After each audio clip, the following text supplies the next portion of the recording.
Estamos de volta com o TV Câmara Entrevista e hoje falando sobre controle social e contamos com a presença do Vitor Carlini, especialista em administração pública, e do Rafael Carrara, profissional de gestão de políticas públicas. Eu queria saber de vocês qual é o papel do Ministério Público. Hoje o Ministério Público tem toda uma... todo um glamour, né? Cai no imaginário público, o pessoal fica ali comentando sobre os policiais que vão fazer as apreensões, as mulheres que vão fazer as apreensões e tal. Mas, de verdade, como observadores sociais, qual o papel do Ministério Público? Se diz em tese que o Ministério Público é o quarto poder, né? Tem lá o Executivo, o Legislativo, o Judiciário. O Ministério Público é aquele que vai acatar as coisas do Executivo, qualquer problema que esteja acontecendo, e levar para a esfera judicial, claro, né? Correndo com um processo investigativo, né? Formulação de provas. Ele está nessa questão de acatar as denúncias que muitas vezes não entram pela ouvidoria, mas são morosas, né? Ou questão judicial em si, né? Que ele vai lá e protocola uma ação, corre atrás, né, daquilo que o cidadão está precisando. Né? Agindo com independência do Poder Executivo. Sim. Não é cargo eletivo, é uma estrutura de concursados. Tudo. O grande negócio do Ministério Público está no próprio nome, né? Chama Ministério Público por uma razão. Ele tem a ideia de ser o representante do povo. Tudo bem, o legislativo não era para ser? Era, mas a questão é assim, quem fiscaliza... Existe uma máxima que diz assim, quem controla os controladores, né? O Ministério Público ele tem esse papel de fazer o que o cidadão não consegue do ponto de vista legal, ele não pode impetrar uma ação sozinho, ele não pode fazer determinadas medidas judiciais sozinho, então o Ministério Público entra com essa ação como força maior, vamos chamar assim, né? Como um apoiador do cidadão. Então ele tem todo um papel de alimentar as necessidades do cidadão com relação ao controle. Não só social, controle interno, controle externo, para o legislativo, executivo, até para o judiciário. É o participante, o cidadão ele vai atrás do Ministério Público quando ele precisa de alguém para atender a sua necessidade. Se a prefeitura, ele viu alguma coisa que a prefeitura está fazendo e ele não consegue falar, vou denunciar lá porque a prefeitura está sendo denunciada, ela não vai se denunciar. Opa, então ele vai no Ministério Público. Ele tem um pouco desse glamour porque ele é o órgão, alegadamente, mais independente, no sentido de que ele não tem amarração política. O Legislativo e o Executivo, obviamente, tem, pela própria natureza do jogo político, isso existe e não é ruim, é uma coisa que tem que acontecer, o exercício democrático pede isso. Mas o Ministério Público não, ele tem lá uns cargos comissionados ali dentro, mas a maioria dos cargos eles são concursados. Eles não são só concursados, mas técnica, né? A estrutura deles é plenamente técnica. Quem sobe na carreira ali tem uma função, tem um conhecimento específico para que tenha subido para aquele cargo. Então eles são mais técnicos do que o normal. Isso não quer dizer que os comissionados não tenham uma função essencial. Diga-se de passagem, os comissionados, ser um comissionado não é ruim. Aliás, é muito bom de vez em quando assim, a gente ter uma estrutura de comissionados. O problema não é ser comissionado, o problema é ser um vendido, vamos dizer assim. Se ele for um técnico comissionado, é uma coisa boa. Você permite que a administração escolha alguém capacitado para aquilo, alguém que já sabe o que está fazendo. Cabe ao cidadão, mais uma vez, reconhecer isso naquela pessoa e, se não reconhecer, cobrar da pessoa que escolheu. Olha, por que você colocou esse fulano que não tem nada a ver para exercer uma função na saúde? Ele é só um cara do partido. Então você vai lá e tira. Ou não sei, justifica. Vai muito do político na ocasião. O Ministério Público atua nessa questão, né, de defender os direitos, né, coletivos, sociais ou até individuais, né? Uma questão de remédio, talvez, né, né, quem vai tomar a cargo a decisão é o Poder Judiciário. Como que eu faria? Mas essa celeridade, né, na ação, o cidadão está com problema, ele vai no Ministério Público, o Ministério Público vai cobrar as instâncias para que aquilo seja, de fato sanado, né. Como que eu faria, eu me pergunto assim, no lugar do cidadão, se ele saberia, por exemplo, saiu finalmente o resultado dos uniformes escolares, meu filho recebeu o uniforme escolar, mas aquele uniforme veio uma quantidade menor ou veio com uma qualidade muito ruim e tal. como que o cidadão saberia, ele saberia aonde reclamar, com quem reclamar, os passos de fazer essa fiscalização? Eu devo, acho que nesse caso, ir para o Ministério Público. Não adianta eu reclamar, talvez, na ouvidoria da Prefeitura. Ou não? Qual o caminho que eu devo seguir? Na verdade, você tem várias instâncias para fazer qualquer coisa. É difícil uma reclamação que caiba em um lugar só. Quando você tem uma reclamação fiscal, por exemplo, eu uso o fiscal porque aí bate em todo mundo. Você pode ir no Tribunal de Contas, você pode ir no Ministério Público, você pode ir na Prefeitura, você pode ir nos políticos, você pode ir no vereador, você pode ir em todo mundo. Todas as instâncias são válidas. Você pode ir em todas ao mesmo tempo, inclusive. Alguma delas vai ser resolver de uma maneira... Depende muito de quem está lá. Por exemplo, se você tem um vereador que é muito focado na questão fiscal, ele foi eleito com a bandeira de vou resolver o orçamento da prefeitura. Um pouco difícil isso, mas é plausível. Esse cara vai correr atrás. E você sabe que ele vai cobrar, é a bandeira dele, ele foi eleito para isso, ele sabe que quem votou nele por isso. Então ele vai meter um pouco mais a bronca nisso, sabe? A questão do prefeito ou de um secretário de finanças, por exemplo, depende muito de quem está lá. Se ele tem esse interesse em resolver essa questão fiscal, muito que bem. O Ministério Público e o Tribunal de Contas e o Poder Judiciário em geral tem um pouco mais de morosidade no quesito burocrático. A burocracia é lenta, por natureza.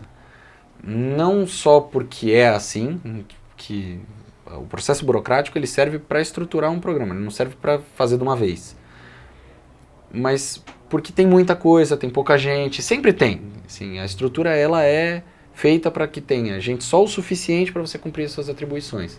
Se esse é o caso, muito pedido começa a ficar um pouco mais devagar. É o caso do Tribunal de Contas. Recebe 1 milhão de denúncias e ele começa a trabalhar só com as que têm fundamento, trabalhar um pouco menos com a questão do anonimato. O Tribunal de Contas, por exemplo, só para você ter uma ideia, não aceita denúncia anônima.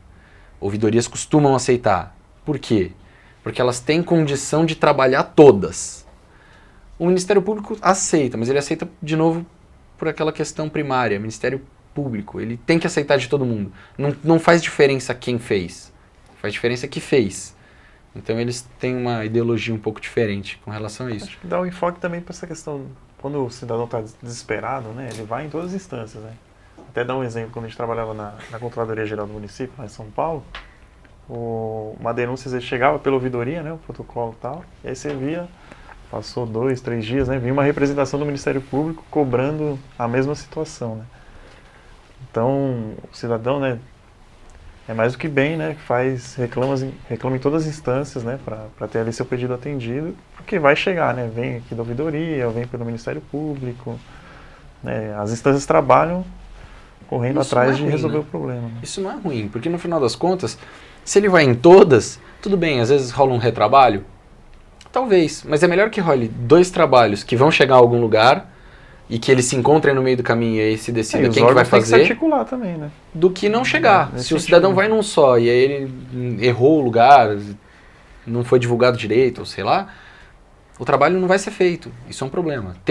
Ver no Ministério Público. O Ministério Público cobrar uma controladoria, por exemplo, que nem ele falou lá em São Paulo, não é um problema, é uma benesse. Pelo menos a gente, pela articulação com o órgão, a controladoria pode começar a pedir apoio do Ministério Público. Olha, eu não tenho como pedir tal informação, pede você. Eu não tenho estrutura para fazer tal tipo de trabalho. Você tem alguém aí que consegue? A gente fez isso várias vezes. Quando a gente estava lá, o caso do Teatro Municipal que a gente participou, a gente teve apoio do Tribunal de Contas do município e do Ministério Público. Então foi um trabalho super articulado, porque a denúncia veio para todos os lugares. É uma coisa boa. Eu bate muito naquela tecla que eu tinha falado antes. Acho que a gente ainda não está maduro o suficiente para entender o sistema. Se a gente não sabe precisamente em quem ir, a gente tem que saber pelo menos quais são as grandes ferramentas genéricas. Saber que o Ministério Público existe, ótimo. Já tem um canal. Saber que a prefeitura tem agora uma ouvidoria, ótimo, tem outro canal. Saber que a polícia pode fazer, saber que XYZ órgãos e entidades podem fazer, ótimo. Na dúvida, manda para todo mundo. Hoje e-mail é de graça, você não precisa pagar para fazer. Facebook é de graça. Facebook é de graça. WhatsApp não, mas que nem todo mundo vai colocar, mas é o que eu falei, assim, uma carta talvez custe alguma coisa, talvez, mas um e-mail não. uma ligação, normalmente é 0800, então dá para fazer. Nem que seja para pedir orientação. O Ministério Público, quando ele recebe alguma coisa que não é dele, via de regra ele fala, não é aqui, é em tal lugar. Ele não fala só não é aqui. Ele fala, não é aqui, vai em tal lugar reclamar. Acho que pensar também no canal presencial, né? Também tem o canal presencial. Muitas pessoas não têm acesso na internet, tudo, né? O telefone. Né? A gente vive ainda num Brasil que está em desenvolvimento, igual, né? Que não é tão igual. Ou seja, eu tenho uma reclamação. Eu procuro o vereador, ligo na ouvidoria da prefeitura, vou para o Ministério Público, denuncio no Facebook, faço alguma denúncia em algum jornal da cidade, ou seja, tem como fazer ouvido e isso vai repercutir de alguma maneira, a gente espera pelo menos que repercute de alguma maneira no prestador de serviço. Eu sou um bandeirista disso. Eu acho que todo mundo que tem o que reclamar, tem que reclamar mesmo. Poxa, se não está sendo atendido, vai lá e reclama. O que, assim, se te custar alguma coisa, começa a virar um empecilho. Mas a bandeira é sempre que seja acessível. É fácil, Poxa, né? Tem que ter como. Ah, mas às vezes o cara mora, por exemplo, aqui em Jacareí, o cara mora lá no meia-lua e tem que vir até aqui fazer uma denúncia presencial. Não, a ouvidoria tem canal pela internet, tem canal pelo telefone, tem canal... A gente teve a ouvidoria nos bairros, que eles chamaram, se não me engano, ouvidoria nos bairros. Era um programa em que a gente pegou um assessor comunitário lá na secretaria, na época, e colocou ele para rodar nos bairros. Ele ficava 2 dias em cada lugar. Normalmente em alguns quarteirões de raio, assim, aí ele saía para outro ponto da cidade. Poxa, é um programa bacana, assim, o cara que não tem acesso a fazer isso sempre, pelo menos ele teve aquela janela de oportunidade. Tudo bem, não é acesso pleno ao cidadão? Não, mas é melhor do que ele não ter nada. O cara que está muito isolado da sociedade, mora muito longe, sem acesso à tecnologia da informação, né, assim, a telefone, comunicação, TV, rádio, qualquer coisa... ele pelo menos tem aquela vinda da prefeitura, essa aproximação para falarem, olha, você pode ser ouvido agora, aproveita. Recebeu um monte de reclamação nesse sentido. Reclamação no bom sentido nesse caso, né? Assim, um monte de reclamação sobre programas que a gente usou como dado para a prefeitura. Na época funcionou muito bem. E para a prefeitura, para o gestor público, isso é bom. Como você mesmo disse, né? Você vai identificar onde é que está a lacuna e vai conseguir corrigir, de repente, um problema muito grande que só realmente o munícipe que está ali, está vivendo, vai saber. Eu acho que a gente podia divulgar aqui o telefone da ouvidoria, que é o 3955-9166 e o 3955-9031. Além disso, também tem o site da prefeitura, jacareí.sp.gov.br/ouvidoria. Ou seja, segundo os especialistas aqui no assunto, você pode reclamar, deve reclamar à vontade. E isso é bom para todo mundo, é bom para você que é munícipe e é bom também para o Poder Executivo aqui, para o Poder Legislativo também terem uma noção de onde é que estão acontecendo as deficiências aqui na cidade. Agora, é uma pergunta meio delicada que eu quero fazer para vocês. Eu tive presente em algumas CPIs que tiveram aqui, algumas oitivas da CPI da Prolar. E uma grande questão que foi colocada por algumas pessoas que eram servidoras é o seguinte: quando eu vejo alguma coisa errada dentro da administração, aonde que eu devo reclamar? Eu posso reclamar? Aonde que eu vou reclamar nesse sentido? Para um servidor público... Deve reclamar, né, nas instâncias, né, como no caso de polícia, que está mais reiterado, né? Quando eu sofro talvez um assalto na rua, faço um boletim de ocorrência junto à polícia. Quando eu vejo um ato ilícito de algum agente público, ou qualquer coisa que haja suspeita, eu vou ou no Ministério Público, ou no Tribunal de Contas, ou na própria ouvidoria da prefeitura, né? E que lá vai se... Mas não existe todo esse medo de retaliação? Eu sou servidor, eu quero manter meu anonimato, mas eu estou vendo algumas coisas. Isso é garantido. Existem, na verdade, 2 situações. Você pode colocar tanto em anonimato quanto em sigilo. Sigilo e anonimato, assim, a gente entende mais ou menos a mesma coisa, mas eles são diferentes. O sigilo eu dou as minhas informações, eu falo quem eu sou e o que eu estou fazendo, falo isso para a ouvidoria. Isso é melhor que seja pessoalmente. E eu prefiro. Eu, Vitor, prefiro. Não eu, gestor público, eu, cidadão. Eu acho que funciona melhor assim, experiência própria. Porque quando você fala, é muito diferente de você mandar um e-mail.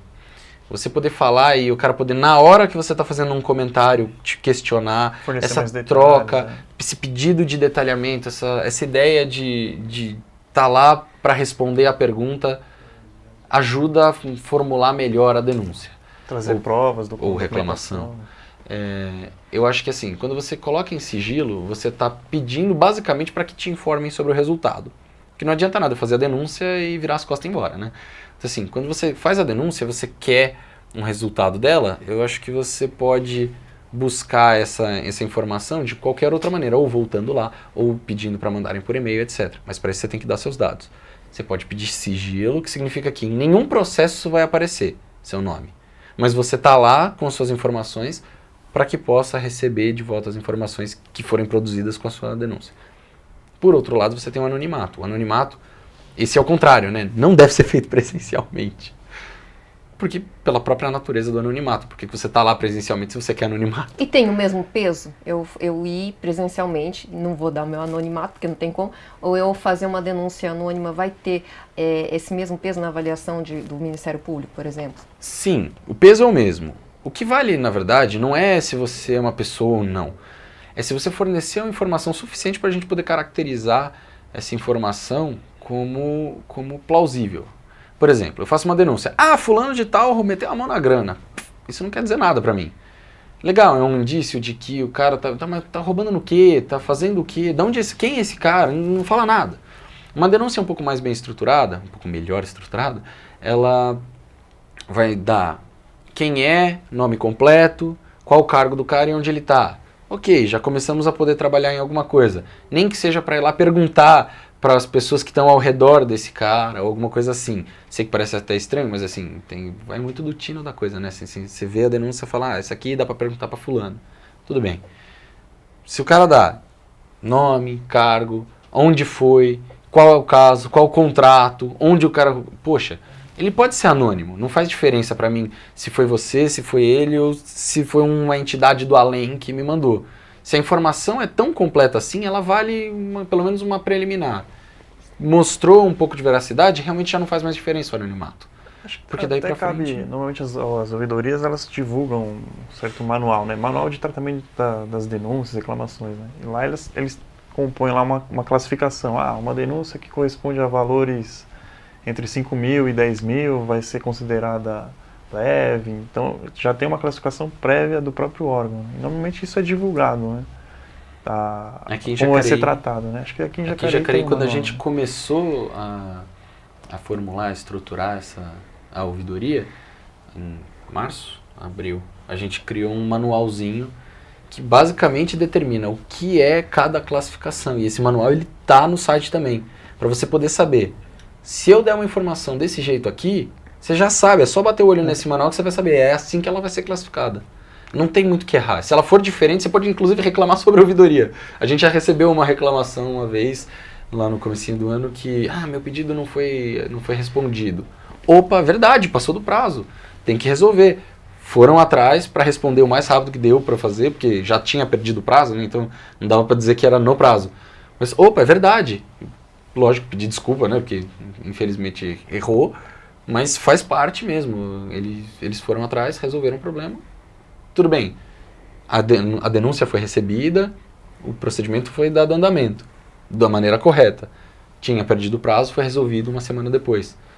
É uma reclamação que funcionou, para a própria ouvidoria, inclusive. Uhum. Então, dá para reclamar até sobre com quem você vai reclamar. Certo. Gente, a gente está chegando ao fim de mais um TV Câmara Entrevista. Tem algum recado que vocês queiram dar para o nosso munícipe, nosso cidadão que está nos assistindo? Alguma dica, últimas palavras? Acho que encarar o poder público como uma questão... Você deve participar dele, né? Você tem que levar suas reclamações, suas denúncias e entender que isso melhora a gestão, né?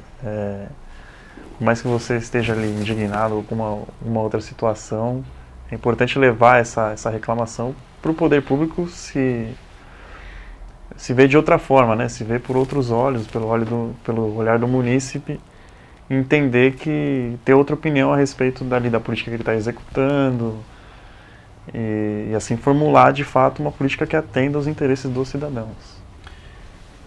Se eu puder dar um recado para o cidadão, é dizer que o que é público é de todos e não de ninguém. Eu acho que é uma mudança de mentalidade que a gente precisa fazer aqui no Brasil inteiro. A gente ouve que o que é público, então não é meu. Não, tem que entender que é seu e de todo mundo, mas é seu também. Então, quando a gente fala, mas sei lá, o cara joga um papelzinho de bala no chão do ônibus. Poxa, cara, você joga no chão da sua casa? Você faz isso na sua casa? Você cospe no chão da sua casa? Você faz isso mesmo?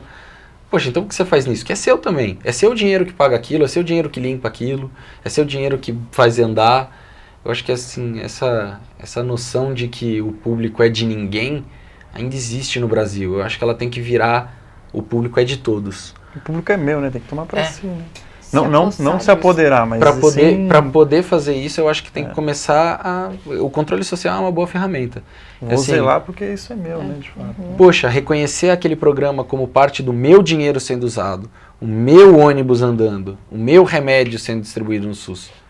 E aí, a partir disso, começar a querer resolver. Que nem você quer resolver um encanamento que estoura na sua casa, você quer resolver o problema de um ônibus que tem um defeito, por exemplo. Tá certo. O que é público é nosso, essa foi a frase que ficou aqui do nosso TV Câmara Entrevista. Obrigada pela participação de vocês. Eu que agradeço o convite. Muito obrigado. E o TV Câmara Entrevista fica por aqui. Para você rever o que foi falado hoje e o conteúdo de outros programas, acesse a nossa página no Facebook, facebook.com/TV Câmara Jacareí, ou no nosso canal no YouTube, youtube.com/TV Câmara Jacareí. Vale lembrar que agora você também pode acompanhar as fotos do Legislativo Municipal aqui de Jacareí, Legislativo Municipal, aqui da Câmara de Jacareí, no Instagram também. Então acesse @Câmara de Jacareí. E continue ligado na TV Câmara Jacareí, a TV pública da cidade. Até o nosso próximo encontro. Te vejo lá.